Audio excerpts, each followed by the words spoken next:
Hello, my name is Inanna Balkin and I use she, her pronouns.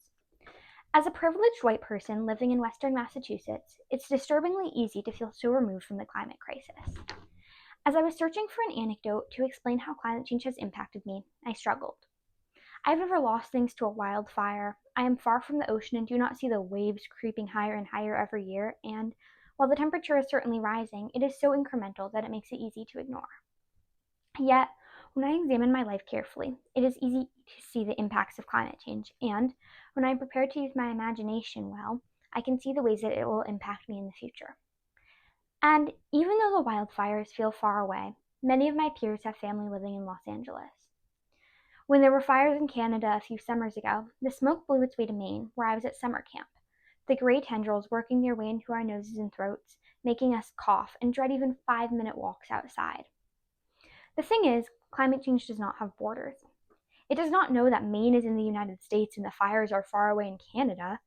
It doesn't see state lines or country borders. It just happens. Anyways, when I was in 5th grade, I went to Cape Cod with my family. We went on a walk on a trail with bridges going over a swamp. There were markers next to the platformed trail showing what pieces of land the ocean would claim in coming years. Where I stood would be taken by 2028, where my grandmother was had until 2034, and where my brother stood, which seemed so impossibly far away from the water, had until maybe 2040. Looking back at the trail behind me and forward at the rest in front of me, I could not envision it being covered by the ocean, yet, as the post so obviously stated, it would be.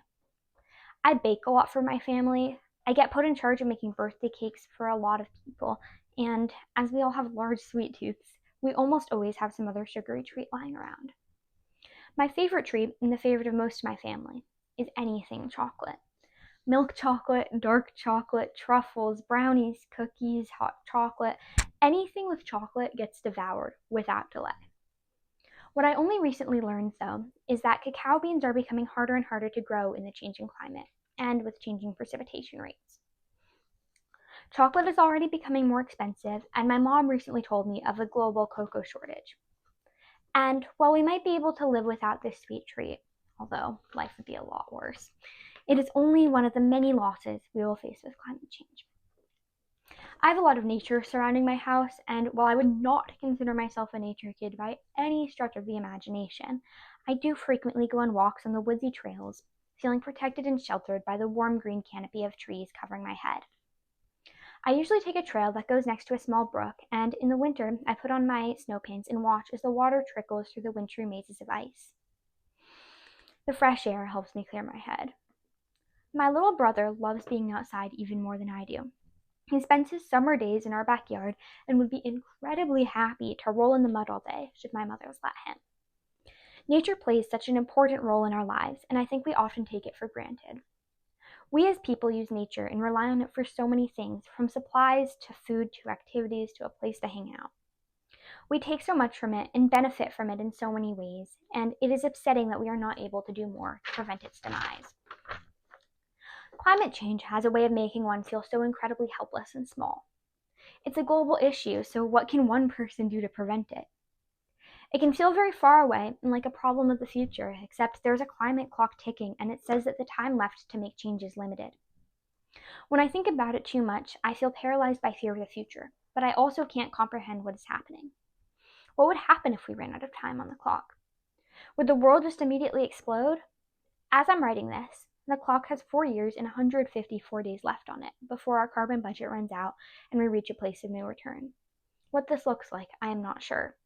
What I am sure of, though, is that we cannot let the clock run out of time. So many kids have such amazing lives ahead of them, and they could shine even brighter without climate change dimming their futures. I realize I sound fatalistic, but it's true. We owe it to ourselves, each other, and the planet to fight for the environment. We still have 4 years left to fix things, and I don't know about anyone else, but I fully intend to use those 4 years to do my part in making things better. There are plans and ways to fix climate change, and though it is very hard, we must cling to hope of a future. However, hope is very little unless we channel it into fighting. So today, please hope, but also work and advocate for a livable future, because we all deserve that.